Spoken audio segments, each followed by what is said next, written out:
Shalom Pak Pendeta Yakub. Saya mau tanya lagi ya Pak Pendeta.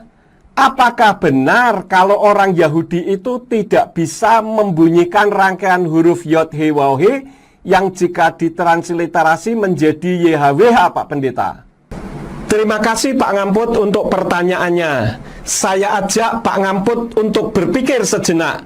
Orang Yahudi itu kebanyakan sebagai ilmuwan, seperti penemu bolam lampu, penemu pesawat terbang, penemu rekayasa ilmu kedokteran, khususnya yang baru-baru ini terjadi yaitu menemukan kornea mata buatan dan sebagainya.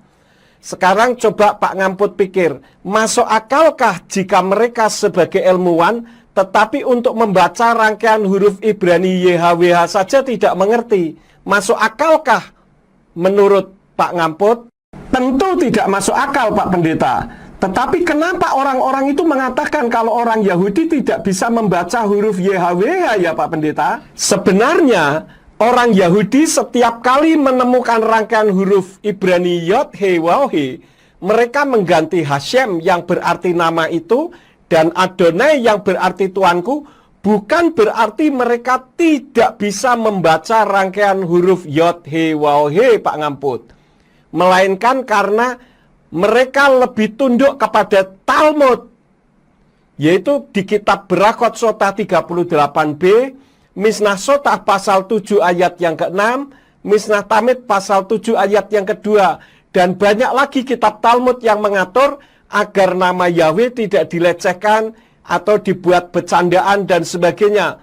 Maka diperintahkan agar mengganti menjadi Hashem atau nama itu dan Adonai atau Tuanku. Saat mereka menyebut Hashem atau Adonai, hurufnya ya YHWH. Padahal Adonai itu punya huruf Ibrani sendiri yaitu ADNY, Alef, Dalet, Nun, Yod. Dan Hashem itu huruf Ibrania H, Sin, SH, M. Karena rangkaian huruf Ibraninya He, Sin, dan Mem akhir. Dan tidak ada Tuhan bernama Hashem atau Adonai. Karena Hashem dan Adonai itu sebutan, sedangkan Yahweh itu nama diri Pak Ngamput. Orang Yahudi mulai tidak menyebut nama Yahweh itu sejak mereka pulang dari pembuangan di Babel, karena mereka merasa tidak layak untuk menyebut nama kudus itu.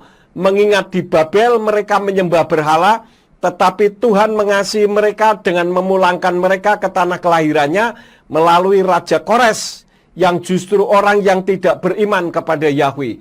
Jadi mereka merasa tidak layak untuk memanggil Yahweh dengan namanya. Namun perlu diingat, ada beberapa hal. Yang pertama, tidak ada Tuhan bernama Hashem atau Adonai. Jadi penggunaan nama Hashem dan Adonai itu hanya sebutan saja untuk menyebut Yahweh. Yang kedua, Talmud itu bukan firman Tuhan yang harus diikuti. Yang ketiga, jika kita ikut-ikutan orang Yahudi yang lebih tunduk kepada Talmud daripada kepada firman Tuhan, sehingga tidak menyebut nama Yahweh, mereka juga menolak Yeshua HaMashiach yang dahulu dikenal dengan nama Yesus Kristus. Seharusnya orang yang mengatakan bahwa Yahweh itu tidak boleh disebut, seharusnya ikut menolak Yeshua HaMashiach atau Yesus Kristus juga dong. Nah, yang keempat, Yahweh si empunya nama itu sendiri justru menghendaki namanya disebut. 1 Tawarin 16 ayat 8, Mazmur 105 ayat 1, dan lain-lain. Di sana dikatakan, Hodulah Yahweh, Kir'u Vesmo Hodiu Va'amim Alilotai, yang artinya bersyukurlah kepada Yahweh, panggillah namanya, beritahukanlah perbuatan-perbuatannya di antara bangsa-bangsa. Sedangkan Yeshua sendiri juga mengajar murid-muridnya untuk mengasihi Yahweh dan menyebut nama Yahweh. Contohnya di dalam kitab Matai atau Matius 22 ayat yang ke-37 yang berbunyi, Wa yomer Yeshua elai wa ahavta et Yahweh Elohika, bekal lefavka, ufkal nafseka, ufkal madaika, yang artinya firman Yeshua kepadanya, kasihilah Yahweh Elohimu dengan segenap hatimu, dengan segenap jiwamu, dan dengan segenap akal budimu.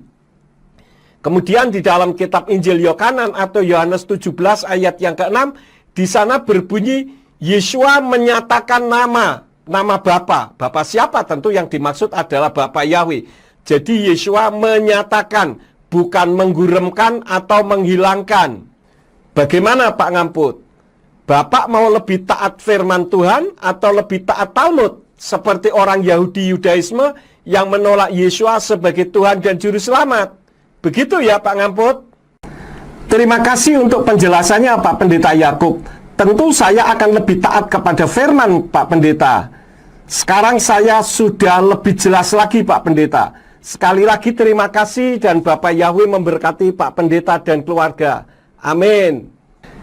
Terima kasih Pak Ngamput. Selamat beraktivitas dan sukses selalu ya Bapak Yahweh di dalam nama Yeshua HaMashiach Beruah HaKodes memberkati Pak Ngamput dan keluarga. Amin.